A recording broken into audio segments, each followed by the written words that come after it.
Nakagasto taron og 7K no kay naabot ang atong gi-order nga mga piso ug mao na ni ang basican batch sa atong pagpamuhi og manok. Medyo nadugay gid ta sa pagpamuhi usab og manok no kay nag-research patag maayo ug nagpangutana unsa ang pagkontrol sa langaw.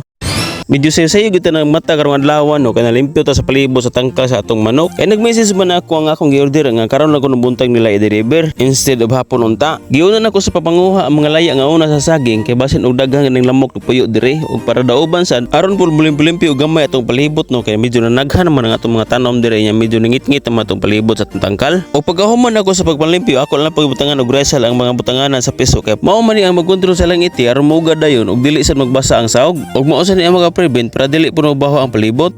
Sakto pud pagkahuman ako sa pagpamutang sa resal naabot sa sila si Sir nga nagdala na og piso. Gikuyog po ni Sir ang iyang pamilya kay gusto po sila motanaw sa atong gamay nga farm. Nagdadali mi sa pag-adto sa balay kay medyo naluya na ang mga piso tungod sa kainit. Nya medyo layo tagakutan kay layo ra pa pud ang balay gikan sa highway. Mao nga pabor kay tamamuhi diri og baboy ug manok kay wala mo klamo kung baho ang ato ang mga hiupan ba. 200 pesos din ang akong gi-order nga piso karon og 35 ang kada usa. Og sa ganahan mo order no buhol area lang i-PM lang ni si Sir Amil Lugrosa.